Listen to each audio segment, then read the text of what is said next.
കാലത്ത്, അതായത് നമ്മുടെ ബാബു ആന്റണിയൊക്കെ കത്തിപ്പടരുന്ന സമയം, ഒരു നായിക കടന്നു വന്ന് ലേഡി സൂപ്പർ സ്റ്റാർ ആകാൻ പോകുന്ന കാഴ്ച മലയാള സിനിമാ ലോകം കണ്ടു. ശോഭനയ്ക്കോ മഞ്ജു വാര്യർക്കോ ഉർവശിക്കോ സാധിക്കാത്ത ഒരു പവർഫുൾ നായിക പരിവേഷത്തോടെ കളം നിറഞ്ഞാടിയ സിനിമകൾ കണ്ട് പുരുഷന്മാരും സ്ത്രീകളും കോരിത്തരിച്ചു പോയിട്ടുണ്ട്. ശോഭനയ്ക്കോ മഞ്ജു വാര്യർക്കോ ഉർവശിക്കോ ചെയ്യാൻ പറ്റാത്തത് എന്ന് പറഞ്ഞാൽ അഭിനയത്തിന്റെ കാര്യത്തിലല്ല, ആക്ഷന്റെ കാര്യത്തിൽ, അതായത് സംഘടന രംഗങ്ങളുടെ കാര്യത്തിൽ നായകനെ കടത്തിവെട്ടുന്ന ആക്ഷൻ രംഗങ്ങൾ ചെയ്യാൻ അക്കാലം അത്രയും ഒരു നായികാ സാന്നിധ്യം ഉണ്ടായിരുന്നില്ല. ആ വിടവാണ് ഈ ആക്ഷൻ നായികയുടെ വരവോടെ നികത്തപ്പെട്ടത്. ആ ആക്ഷൻ നായികയാണ് one and only Vani Viswanath. നായകന്മാരെയും വില്ലന്മാരെയും വെല്ലുവിളിക്കുന്ന പോലീസ് വേഷങ്ങൾ ചെയ്യുന്ന പെൺപുലിയാണ് ആള്. എത്ര ആണുങ്ങളെയാണ് വാണി വിശ്വനാഥ് ഇടിച്ചിട്ടത് എന്നതിന് ഒരു കയ്യും കണക്കുമില്ല. ആക്ഷൻ രംഗങ്ങൾ മാത്രമല്ല, ഒരു അസാധ്യ ഡാൻസറും എന്റർടൈനറും കൂടിയാണ് വാണി വിശ്വനാഥ്. നന്ദലാല, മച്ചാനേ വാ മച്ചാനേ വാ തുടങ്ങിയ പാട്ടുകളെല്ലാം ഇന്നും ഓർത്തിരിക്കുന്നത് അവരുടെ ഡാൻസ് രംഗങ്ങളും അഭിനയ മികവും കൊണ്ട് തന്നെയാണെന്ന് നിസ്സംശയം പറയാം. ഇതുപോലെ സൗത്ത് ഇന്ത്യയിൽ മുഴുവൻ കത്തിപ്പടർന്ന സാമാന്യ നായിക കൂടിയാണ് വാണി വിശ്വനാഥ്. ഇത്തരത്തിലായിരുന്നു അവരുടെ കരിയറിന്റെ ബിഗിനിങ്ങും. ഒട്ടനവധി ചിത്രങ്ങൾ ചെയ്തതിനു ശേഷം ഒരു നീണ്ട ഇടവേളയായിരുന്നു വാണി വിശ്വനാഥ് സ്വീകരിച്ചത്. അതിനുശേഷം എത്തിയ റൈഫിൾ ക്ലബ് എന്ന ചിത്രത്തിലൂടെ ഇട്ടിയാനുമായി വീണ്ടും പ്രേക്ഷക മനസ്സിൽ ഇടം നേടിയിരിക്കുകയാണ് വാണി വിശ്വനാഥ്. ഇട്ടിയാനത്തെ പ്രേക്ഷകർ ഏറ്റെടുത്തത് പറഞ്ഞറിയിക്കാനാവാത്ത സന്തോഷമാണ് വാണി വിശ്വനാഥിന്. ഒരുപാട് വിലസാനും ഡയലോഗ് പറയാനുമില്ലാത്ത കഥാപാത്രമാണെങ്കിലും ആഷിഖ് അബുവിനും ടീമിനുമൊപ്പമുള്ള ആദ്യ ചിത്രമാണിത്. ദിലീഷ് പോത്തന്റെയും ആഷിഖ് അബുവിന്റെയും ഫാനായ വാണിക്ക് ആഷിഖ് അബു വിളിച്ചപ്പോൾ കഥാപാത്രത്തെ പറ്റി ചോദിക്കേണ്ടി വന്നില്ല.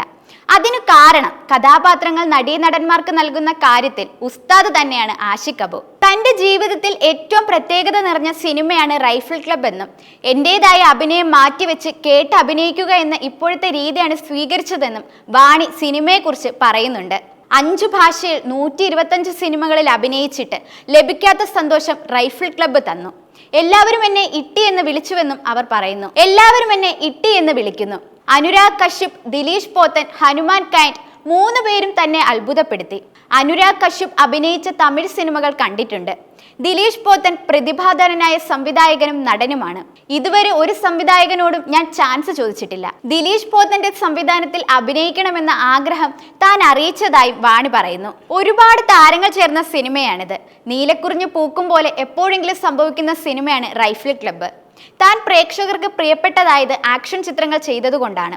അന്നത്തെ നായികമാരെ പോലെ കണ്ണീർ കഥാപാത്രങ്ങൾ ചെയ്തിരുന്നെങ്കിൽ ഇത്രയും സ്നേഹം ലഭിക്കുമെന്ന് തോന്നുന്നില്ല എന്നും അവർ പറയുന്നു. എന്നാൽ അവരിൽ മികച്ച അഭിനയം കാഴ്ചവെച്ച ഉർവശി, ശോഭന, രേവതി എന്നിവരെ ഇന്നും പ്രേക്ഷകർ ഓർക്കുന്നു. എനിക്ക് വേണ്ടി പ്രേക്ഷകർ ഉഴിഞ്ഞുവെച്ചതാണ് ആണത്തമുള്ള കഥാപാത്രങ്ങൾ. ദോഷമെന്ന് പറയുന്നത് മോഹൻലാൽ എന്ന മഹാനടന്റെ നായികയായി അഭിനയിക്കാൻ ഇതുവരെ കഴിഞ്ഞില്ല എന്നതാണ്. എന്നാൽ മറ്റു ഭാഷകളിൽ സൂപ്പർ സ്റ്റാറുകളുടെ നായികയായതിൽ അത്ര വിഷമം തോന്നുന്നില്ല.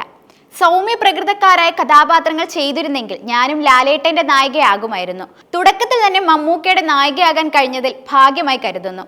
സുരേഷ് ഗോപിയോടൊപ്പം അഭിനയിച്ചെങ്കിലും നായികാ പ്രാധാന്യമുള്ള കഥാപാത്രം ലഭിച്ചിട്ടില്ല വാണിക്ക്. ജീവിതത്തിൽ ടഫായിട്ടുള്ള ക്യാരക്ടറാണ് വാണിക്ക്. മകൾ, സഹോദരി, അമ്മ, ഭാര്യ ഈ വേഷങ്ങളാണ് ജീവിതത്തിൽ. സിനിമയിൽ കാണുന്ന വാണി വിശ്വനാഥ് ജീവിതത്തിലില്ല.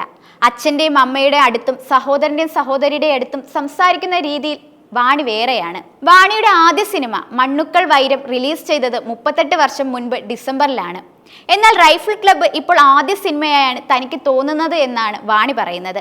1995 മലയാളത്തിൽ മാന്നാർ മത്തായി സ്പീക്കിങ്ങിലൂടെ വന്ന് 2025 എത്തി നിൽക്കാൻ പോകുന്നതിന്റെ സന്തോഷമുണ്ട് വാണിക്ക്. 2ാം വരവിൽ ആദ്യം അഭിനയിച്ച ആസാദി ഉടൻ റിലീസ് ചെയ്യും. സസ്പെൻഷനിൽ കഴിയുന്ന പോലീസ് ഉദ്യോഗസ്ഥരുടെ വേഷമാണ് അതിൽ അവർക്കുള്ളത്. ലിറ്റിൽ ഹൈറ്റ്സിൽ ഭർത്താവായ ബാബുരാജിന്റെ നായികയെ അവസരം ലഭിച്ചതിന് സ്നേഹത്തോടെ ഒഴിവാക്കുകയായിരുന്നു. മനസ്സിൽ ഇഷ്ടം നിറഞ്ഞത് അടിപിടി കഥാപാത്രമായതുകൊണ്ടാണെന്നും വാണി പറയുന്നു.